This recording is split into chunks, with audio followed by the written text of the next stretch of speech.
They reverse engineer our weapons faster than we can produce new ones. They use tactics we don't understand.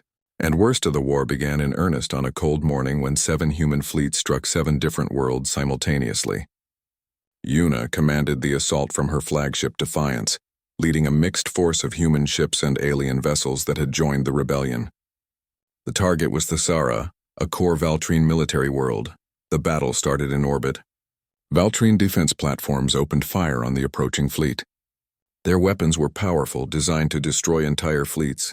But the human ships didn't fight like a normal fleet. They scattered, diving in different directions, using asteroids and debris for cover. All wings execute pattern chaos, Yuna ordered calmly. Make them waste ammunition on shadows. The human fighters wove through the enemy fire like dancers. Some ships took hits and exploded, but most made it through.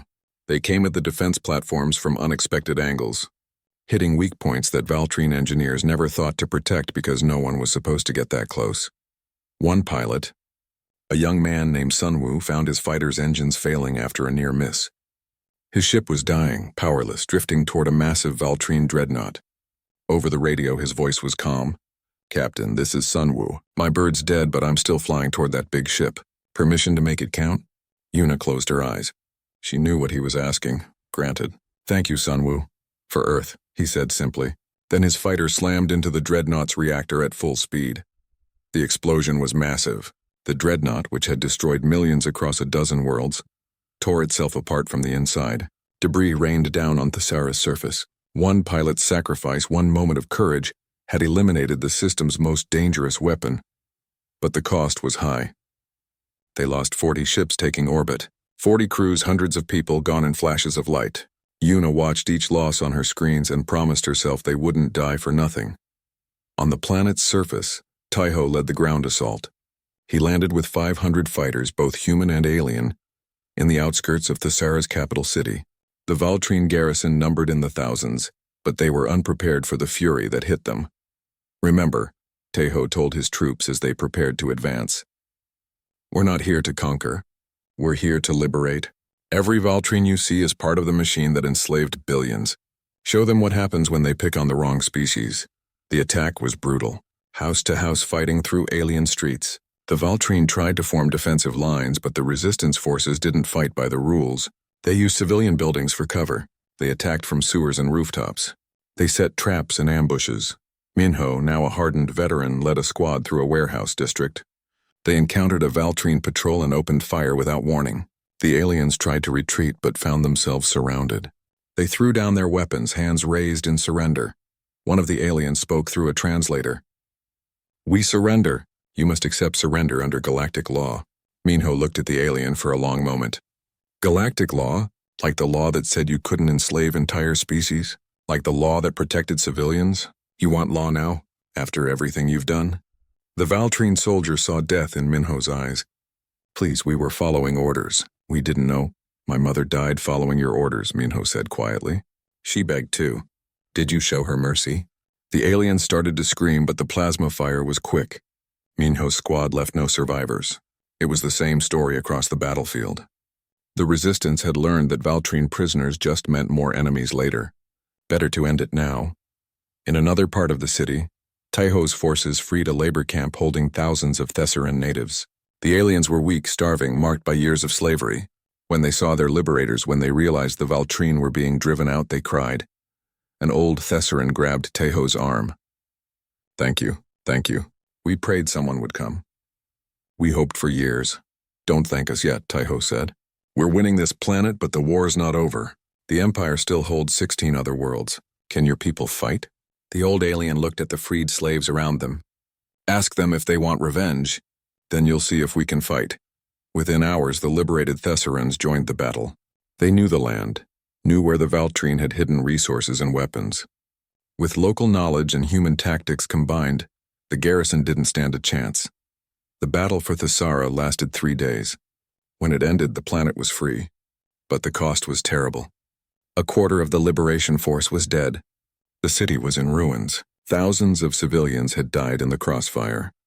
Yuna landed her flagship to meet with Taiho and the local resistance leaders. They gathered in what used to be the Valtrine Command Center. Maps and data covered the walls. showing the situation across the galaxy. We've won 6 of the 7 targets, Jiho reported via transmission. Only Krunger held against us. But we're not done. The Empire still has overwhelming numbers. We've hurt them, but not broken them. Minji, who had been coordinating with other species resistance groups, added more information. The other conquered worlds are watching.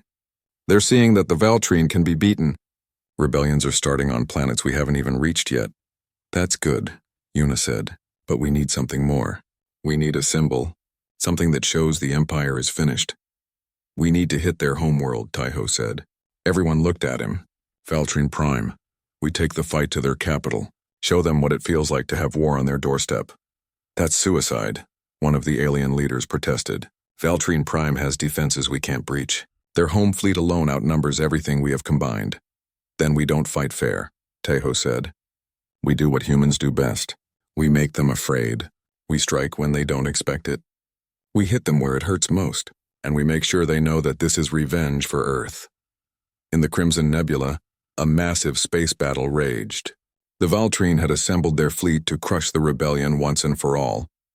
300 warships, the largest force they could gather without leaving their core worlds undefended. Yuna met them with everything the Resistance had. It wasn't enough. Not even close. The Valtrine outnumbered them 3-1. Their ships were bigger, their shields stronger, their weapons more powerful. But the human-led forces fought like nothing the Valtrine had seen before. They used suicide runs. They rammed damaged ships into enemy vessels. They didn't retreat when wounded. They pressed forward until destroyed. The Valtrine admiral watched in disbelief as a small human cruiser, engines burning, crew probably dead, crashed into his dreadnought's bridge. The impact killed him and 50 of his officers. Across the battlefield, similar scenes played out. Humans trading their lives for enemy ships without hesitation. They're insane, one Valtrine captain screamed over the communication channel. They're not even trying to survive. They're just trying to kill us. The battle lasted 8 hours. When it ended, both sides were devastated. The Valtrine had won by numbers, but they'd lost over half their fleet. The Resistance had lost 2/3 of their ships. But the Valtrine learned something important. Humans don't care about odds. They don't calculate survival chances. They calculate how much damage they can do before dying, and that made them the most terrifying enemies the Empire had ever faced. Back on Earth, in his command center, Drexus received reports of the battles across the galaxy. He read about the losses, the defeats, the changing war. He read about humans teaching aliens to fight, about resistance spreading like fire, about his soldiers begging for mercy before dying. He drafted a message to Earth. It went out on all frequencies, broadcast to every resistance cell. This is Commander Drexus of the Valtrine Empire. I am authorized to offer terms. We will withdraw from Earth and 6 other worlds. We will free all human prisoners. We will pay reparations. This war has gone too far. We sue for peace. Please name your terms. The transmission ended. Drexus waited for a response. Hours passed. Finally, a reply came. It was Yuna broadcasting from the Defiance. Commander Drexus, I remember you. You were there when Earth fell. You said we were insects. You said resistance was meaningless. You executed my friends. You enslaved my people. And now you want peace? Her voice was cold, empty of emotion. Let me tell you about peace. Peace is what we wanted when you arrived. Peace is what we begged for when you rounded up our families. Peace is what our children screamed for as you loaded them onto ships. You didn't give us peace. You gave us war, so here's my answer. No peace. No terms, no mercy. You wanted to know what humans are capable of. You're about to find out. We're coming for Valtrine Prime. We're coming for every world you hold, and we're going to show you what happens when you wake up monsters. The transmission cut off. In his command center, Drexus felt fear for the first time in his long military career. Not fear of death, fear of what humans had become, fear of what his empire had created by hurting them. On the Defiance, Yuna turned to her crew. All ships, set course for Valtrine Prime. Send word to every resistance cell in the galaxy. Tell them it's time. Time to end this. Time to make the Empire pay for every life they took, every world they burned, every species they enslaved. And tell them that humanity remembers. We always remember, and we never ever foe. The prison ship hung in orbit like a metal coffin, holding 15,000 souls from a dozen different species. Most were slaves taken from conquered worlds. Some were political prisoners. All of them were considered disposable by the Valtrine Empire. Taiho floated in zero gravity near the ship's hull, magnetic clamps keeping him attached to the metal surface. Around him, 20 other humans in stolen spacesuits worked to cut through the outer plating. It had taken 6 months to plan this operation. Getting into orbit, stealing a shuttle, approaching the prison ship without being detected. Every step was nearly impossible, but nearly impossible was becoming humanity's specialty. "We're through," whispered Minho through the radio. The young fighter had become an expert at breaching Valtrine security. Pressurizing the cut section now. They slipped inside the ship like ghosts. The corridors were dimly lit, designed for Valtrine vision which operated in different spectrums than human eyes. Taiho moved carefully, plasma rifle ready. Behind him, his team spread out in practiced formation. The first guard died before he knew what happened. A knife to the throat, silent and efficient. The second guard managed to hit an alarm before plasma fire cut him down. Now they had minutes before the ship's security forces arrived in full strength. "Move," Taiho ordered. "Get to the holding cells." They ran through corridors, shooting any Valtrine they encountered. The aliens were caught off guard, not expecting an attack from inside their own ship. But they responded quickly, training taking over. Soon the corridors were filled with armored soldiers. The fight was desperate. Humans used every advantage they could find. They knew the ship's layout from stolen documents. They used grenades and choke points. They fought from cover while the Valtrine tried to advance through narrow corridors. 3 humans died reaching the cell blocks, but they made it. Minho worked on the electronic locks while others held the corridor. "These systems are different from the ones on Earth. It's going to take a minute." "We don't have a minute," someone shouted as plasma fire intensified. Minho's hands shook, but he kept working.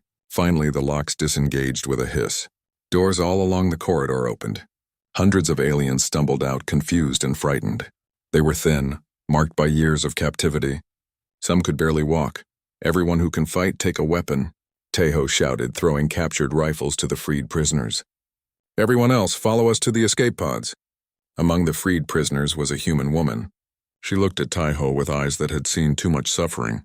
"You came for us," she said, voice cracking. "We thought everyone had forgotten us." "Never," Taiho said. "Humans don't abandon each other." "Not anymore." The woman grabbed a rifle. "I'm Minji. I was an ambassador before they took Earth. Tell me what you need."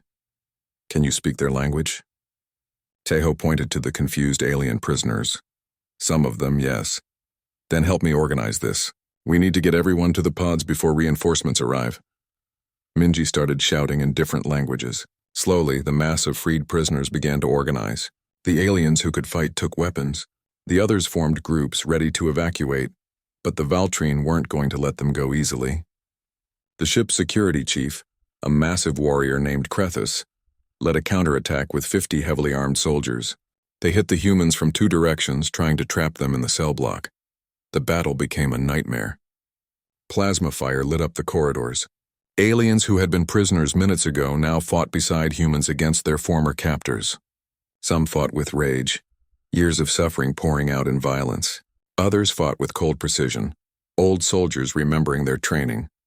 Doyun, the engineer from the moon base, had come on this mission personally. He carried enough explosives to blow a hole in the ship's hull.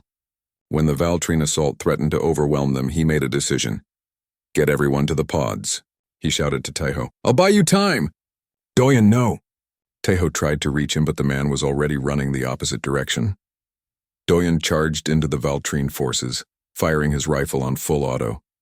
They cut him down after 3 steps, but he fell on top of his explosives, his dead hand still gripping the detonator. The explosion tore through the corridor, killing Doyun, Krethus, and 40 Valtrine soldiers. It also breached the hull, causing a decompression that sealed off that section of the ship. The sacrifice gave the prisoners time. They flooded into the escape pods, packing them beyond capacity. Taiho and Minji were on the last pod as it launched. Looking back, they saw the prison ship trying to recover, its corridors filled with alarms and chaos. "Did we get everyone?" Minji asked. "Most of them," Taiho said. "Not all. We lost people too. Good people." The pods scattered in different directions. Some headed to Earth, others toward planets where resistance movements waited. The Valtrine tried to pursue, but Yuna's fighters dropped from orbit, providing cover for the escape. 2 days later, on Earth's surface, Taiho met with the freed prisoners who had landed. Most were in bad shape, traumatized and weak, but they were alive, and they were grateful. One alien, a reptilian creature named Cress from the planet Thol, approached Taiho. "Your people saved us. Why, we are nothing to humans. Different species, different worlds. Because the Valtrine hurt you like they hurt us," Taiho explained. "That makes you family." Cress looked at the human for a long moment. "On my world, we heard stories about humans. The Valtrine warned us. They said humans were monsters who killed without mercy. They said you were the most dangerous species in the galaxy." "They're right," Taiho said simply. "We are dangerous. But only to those who threaten the innocent. Tell your people. Tell all the species the Valtrine conquered. Humanity is fighting back, and we're winning." The news of the prison break spread across the Valtrine Empire like wildfire. On 17 enslaved worlds, resistance groups heard about humans raiding a prison ship and succeeding. They heard about humans dying to save aliens they'd never met. They heard about humans fighting the Empire to a standstill on Earth, and they started to hope. In a hidden base on the planet Thesara, a resistance leader named Vorn received a transmission from Earth. It was Jiho speaking through encrypted channels. "We understand you've been fighting the Valtrine for 10 years. We want to help." "How?" Vorn asked. "You're fighting your own war. How can you help us?" "We share what we've learned. Our tactics, our weapons, our methods. We teach you what works, and you teach us about your world, your strengths, your situation. Then we coordinate. Hit them everywhere at once. Make the Empire fight on too many fronts." "The Valtrine are too strong," Vorn said. "They've held 17 worlds for decades. You've only been fighting for 5 years. What can you possibly teach us?" Jiho's voice was cold. "We can teach you how to make them afraid." Over the next months, human advisors secretly reached other worlds. They taught alien resistance fighters human tactics, guerrilla warfare, asymmetric attacks, psychological operations. But more than tactics, they taught something else: relentlessness. Humans never stopped, never gave up, never showed mercy to the enemy. Minji became a key figure in this coalition. She spoke 7 languages and understood alien cultures. She became an ambassador again, but this time for a united resistance across multiple worlds.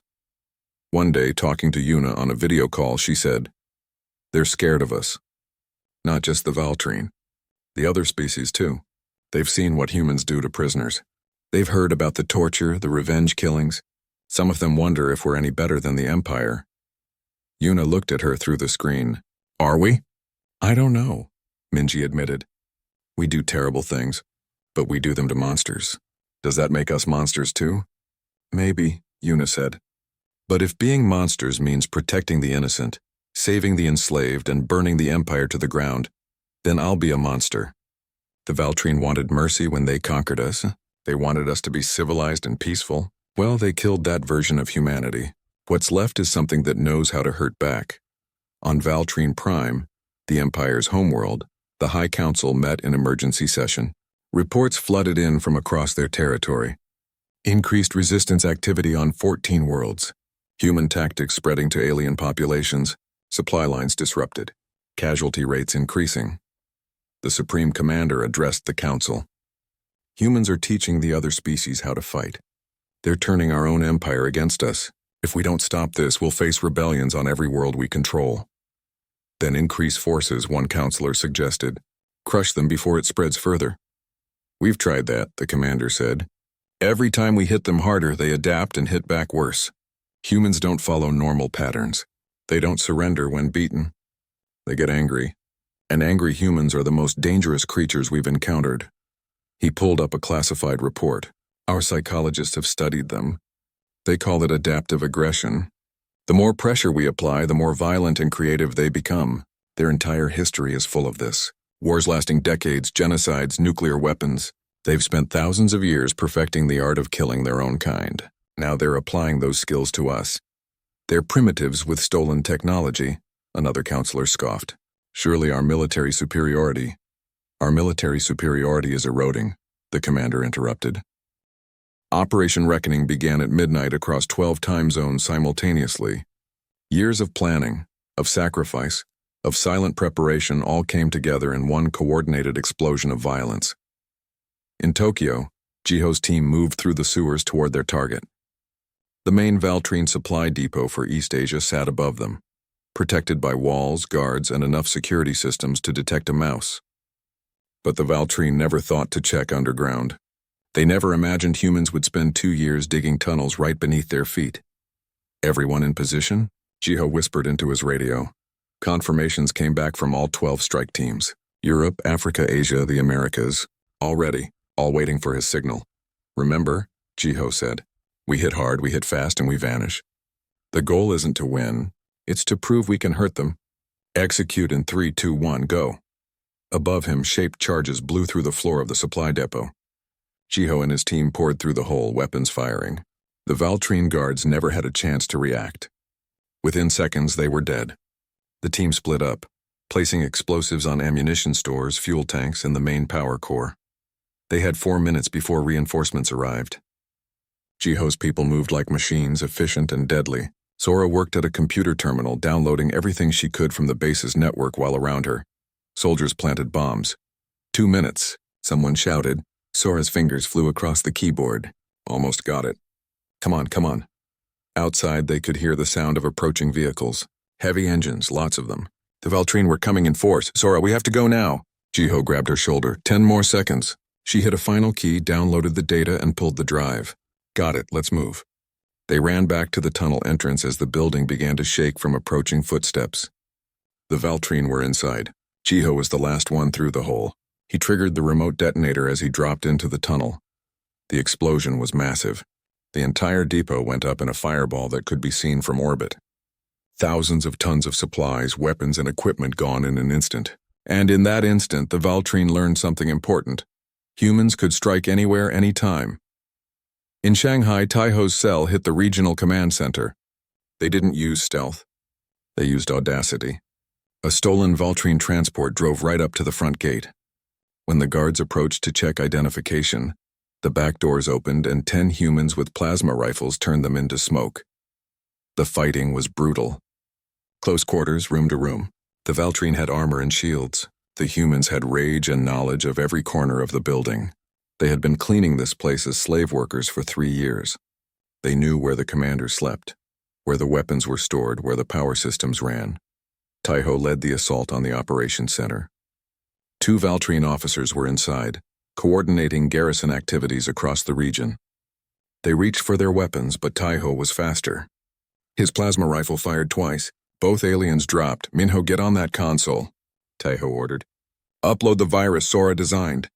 The young fighter jumped onto the computer system, plugging in a data stick. "Uploading now." 30 seconds. Outside the door, they could hear more guards approaching. Heavy footsteps shouted orders in the Valtrine language. Taiho and his team stacked up at the entrance, weapons ready.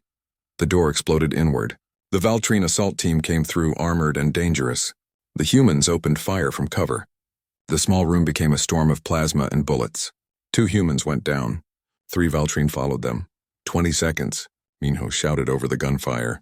Taiho threw a grenade. It was primitive, human-made, but effective. The explosion sent the Valtrine reeling. In that moment, the humans pressed forward. Hand-to-hand combat with aliens twice their size. It should have been suicide, but humans fight dirty. Taiho went for joints in armor. Another fighter blinded an alien with chemical spray.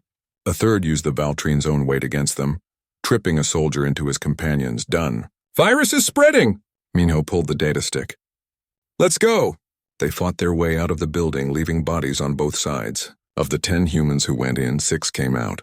But the virus was active, spreading through the Valtrine network, disrupting communications across the entire province. In Buenos Aires, Berlin, Lagos, Moscow, similar attacks happened. Some succeeded brilliantly, others failed with heavy casualties. But every attack sent the same message: humanity was not beaten. On the moon, Yuna launched her own strike. 5 fighters, including her Defiance, dropped from the lunar base toward Earth orbit. Their target was a Valtrine communications satellite, small but vital for coordinating forces on the ground. "Stay tight," Yuna ordered her wing. 1 pass, then back to base. "Don't get brave." They approached fast, using Earth's magnetic field to hide their signatures. The satellite had minimal defenses designed to handle debris, not attack. The fighters opened fire together. Plasma cannons shredded the satellite in seconds, but the Valtrine weren't blind. Warning klaxons sounded across their fleet. 3 patrol ships broke formation heading toward the human fighters. "Scatter," Una ordered.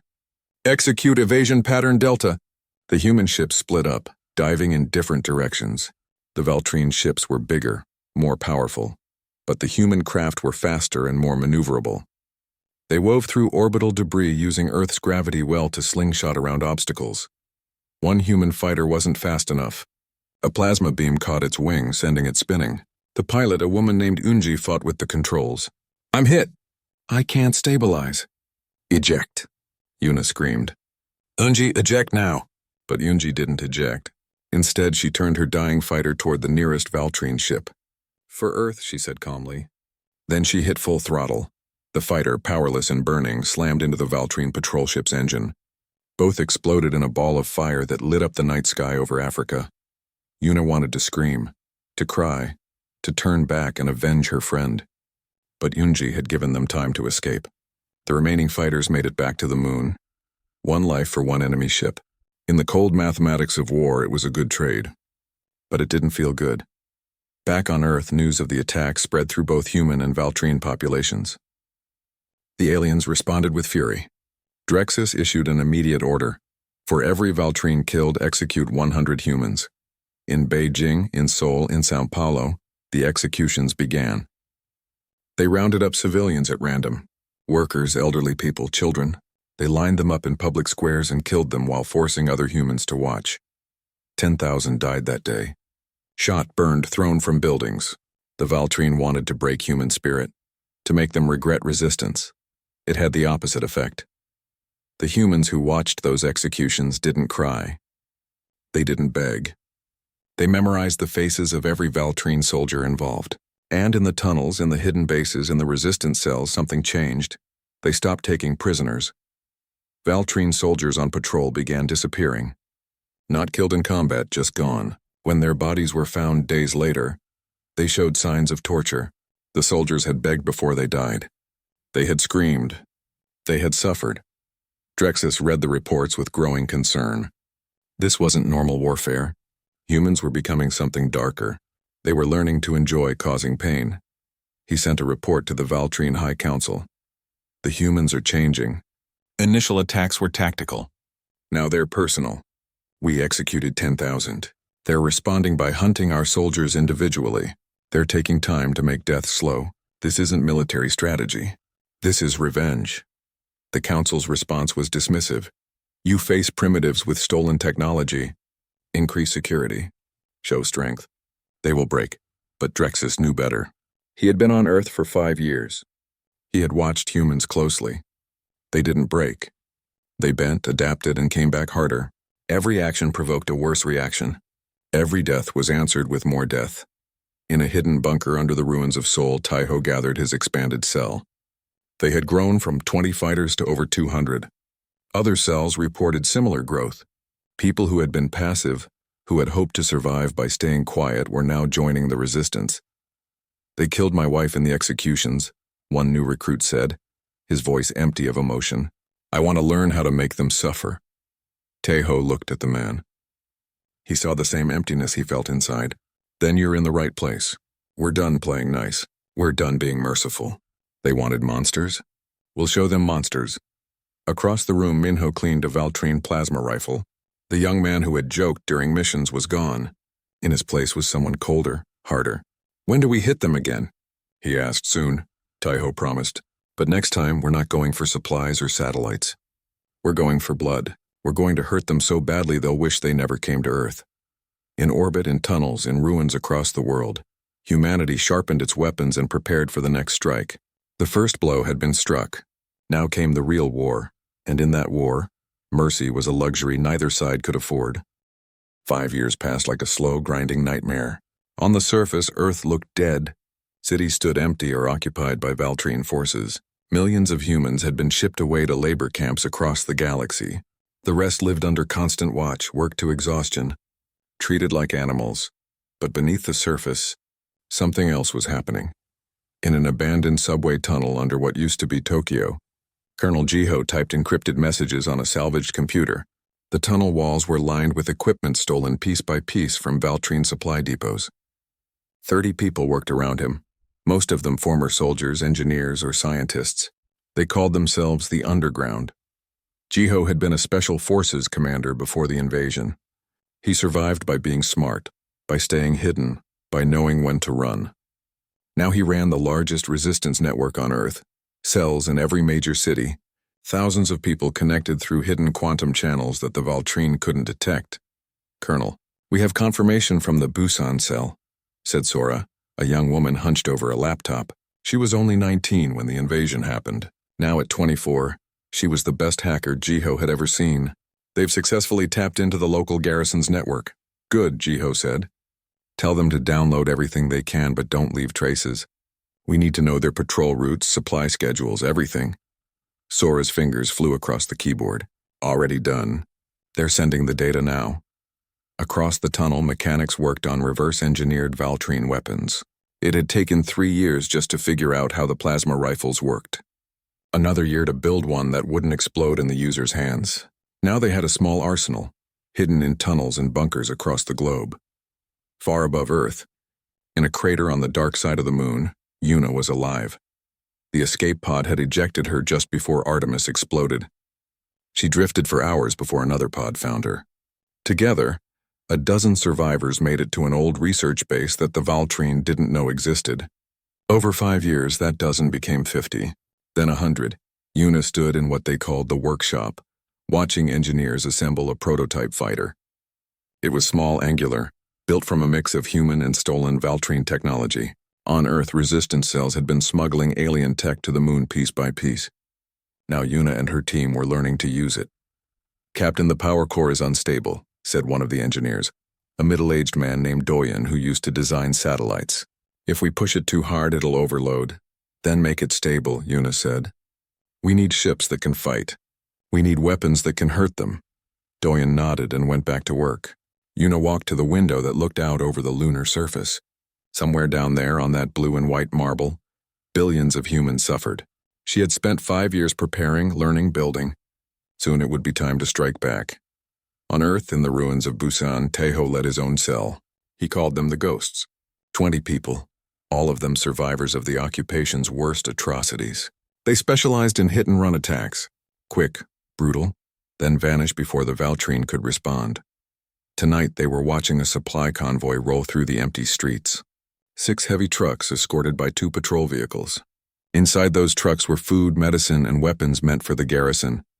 "Hyun would have loved this," whispered Minho, one of Taeho's fighters. He was young, barely 18, but he'd been fighting for 3 years, taking their stuff right under their noses. Taeho didn't respond. He thought about Hyun every day, about all the people he couldn't save. That pain never went away. He just learned to use it. "Everyone ready?" he asked quietly into his radio. Confirmations came back from positions along the street. Snipers on rooftops, bombers in sewers, fighters hidden in buildings. All of them were armed with stolen weapons, all of them ready to die if necessary. The convoy entered the kill zone. Taeho waited until the last vehicle passed his position. Then he triggered the explosives. The street erupted. Carefully placed charges shredded the tires and disabled the trucks. The patrol vehicles tried to respond, but sniper fire took out their drivers. Valtrine soldiers poured out of the vehicles, their armor gleaming, their weapons raised. They never saw the real attack coming. From the sewers, from the buildings, from the rooftops, the Ghosts struck. Molotov cocktails rained down, coating the aliens in burning fuel. Plasma rifles fired from 3 directions at once. The Valtrine tried to form up, tried to coordinate, but the humans gave them no time. In 90 seconds, it was over. 15 Valtrine soldiers dead, 6 vehicles destroyed, and the Ghosts were already gone, vanished into the ruins like smoke. They met up in an old parking garage 2 kilometers away. Everyone had made it out alive. They began loading the stolen supplies onto carts, ready to distribute them to the hidden communities scattered through the city. "We're getting better at this," Minho said, grinning despite the danger. "We're getting desperate," Taeho corrected. Better would mean winning. "We're just surviving." But even as he said it, Taeho felt something changing. The resistance was growing. More people joining every day. More attacks, more cells, more hope. It was small, fragile, but it was there. Back in Tokyo, Jiho received a transmission that changed everything. It came from a resistance cell on another planet, one of the 17 worlds the Valtrine had conquered. The message was simple but profound. You're not alone. Others are fighting. The Empire is afraid. Jiho called together his senior staff, Sora, Doyen, who had come down from the moon, and representatives from cells across Asia and Europe. They gathered around a holographic display showing the galaxy. The Valtrine control 17 worlds, Jiho explained. Hundreds of billions of slaves. We thought we were unique, that only Earth resisted. We were wrong. He pulled up intercepted communications, data stolen from Valtrine networks. They're scared. Look at these orders. Contain the human infection. Prevent cross-species contact. Execute anyone spreading resistance ideology. They're not afraid of our weapons. They're afraid of our ideas. Sora leaned forward, reading the data. They think rebellion is contagious. They think if other species see humans fighting, they'll fight too. Exactly, Jiho said. And they're right. We've already made contact with resistance groups on 3 other worlds. They want to coordinate, to work together. But how? Asked one of the European representatives. We can barely manage Earth. How can we help across light years? Jiho smiled grimly. We teach them what we've learned. We share our tactics, our technology, our anger. The Valtrine made a mistake when they left Earth alive. They thought we'd break. Instead, we adapted. We learned. And now we're going to spread that knowledge across their empire like a virus. On the moon, Yuna finished testing the first combat-ready fighter. It was fast, maneuverable, and packed more firepower than anything humanity had built before the invasion. She named it Defiance. We need 100 more like this, she told her team. Then we need pilots trained to use them. Then we need to coordinate with the ground resistance. It's going to take time. How much time? Doyen asked. Yuna looked at the fighter, then at Earth below. Not much longer. The Valtrine think we're beaten. They've gotten comfortable, lazy. That's when we hit them. That's when we show them what happens when you hurt humanity. Down in his command center in Beijing, Commander Drexus reviewed reports of increasing resistance activity, hit-and-run attacks, stolen supplies, dead soldiers. It was becoming a problem. How many incidents this month? He asked his aide. 247 confirmed attacks, the aide replied, up from 190 last month. Casualties are increasing. Drexus stood and walked to the window. Outside, human workers moved in orderly lines supervised by guards. They looked broken, defeated. But he knew better now. 5 years of occupation had taught him that humans were good at hiding what they felt. Increase patrols, he ordered. Execute 100 civilians for every attack. Make them understand that resistance has consequences. But even as he gave the order, Drexus felt a cold unease. He had read human history during the occupation. This species had spent thousands of years perfecting the art of killing each other. Wars that lasted decades. Weapons that could destroy entire cities. They knew suffering. They knew loss. And they knew how to make others suffer in return. In the tunnels, in the ruins, in hidden bases across Earth and beyond, humanity sharpened its knives and waited for the perfect moment to strike. The sky over Seoul turned black at noon. Not from clouds or storms, but from ships. Thousands of them, each one bigger than the largest building humanity had ever built. They hung there, silent and terrible, blocking out the sun. Captain Yuna stood on the bridge of the orbital station Artemis, watching the alien fleet position itself around Earth. Her hands gripped the console so tight her knuckles turned white. She had trained for war her entire life, but nothing prepared her for this. The enemy had appeared without warning, dropping out of faster-than-light travel right into Earth's orbit. Captain, they're broadcasting, her communications officer said, his voice shaking. The message came in perfect English, Chinese, Korean, Spanish, and every other major language on Earth. The voice was cold, mechanical, emotionless. We are the Valtrine Empire. You will surrender your weapons. You will surrender your governments. You will surrender yourselves. Resist and we will erase your species from existence. You have 1 day to comply. Down on Earth, Commander Taiho gathered his troops in Seoul. He was one of the best soldiers South Korea had ever produced. His men trusted him with their lives. Now, looking at the massive shadows covering his city, he wondered if trust would be enough. "Sir, what are our orders?" asked Lieutenant Hyun, a young engineer who had joined the military only 2 years ago. Taiho looked at the young man, then at the ships above. "We fight. We fight with everything we have." The governments of Earth tried to respond with unity. Every nation launched their best fighters, their missiles, their most advanced weapons. Yuna coordinated the orbital defense, sending every available ship toward the alien fleet. For a moment, humanity felt powerful. United. Ready. Then the Valtrine opened fire. Their weapons cut through Earth's defenses like paper. Plasma beams vaporized entire squadrons before pilots could even react. Missiles exploded harmlessly against energy shields that seemed impossible to break. Within an hour, half of Earth's military forces were gone. Within a day, most of the rest followed. Yuna watched from Artemis as ship after ship disappeared from her screens. Good people, friends, family, all gone in flashes of light. She wanted to cry, but there was no time. She had to keep fighting, had to keep trying. On the ground, Taiho led his battalion to defend the Han River crossing. If the aliens landed troops there, they could march straight into Seoul's heart. His soldiers dug in, setting up every weapon they had: anti-tank missiles, machine guns, even old artillery pieces pulled from museums. The Valtrine troop carriers descended like falling mountains. When their doors opened, the soldiers that emerged were unlike anything humans had seen. They stood 3 meters tall, covered in armor that gleamed like obsidian. Their weapons hummed with barely contained energy. "Fire!" Taiho shouted. The battle was brutal and short. Human bullets bounced off Valtrine armor. Missiles were shot down before impact. The enemy soldiers moved with mechanical precision, each shot from their weapons killing multiple targets. Taiho's battalion of 500 was reduced to 50 in less than 10 minutes. He found himself on the ground, ears ringing from an explosion. Around him, his soldiers lay dead or dying. Young Hyun was still alive, trapped under debris, screaming for help. Taiho crawled toward him, but a massive boot stepped in his path. The Valtrine commander, Drexus, stood over him.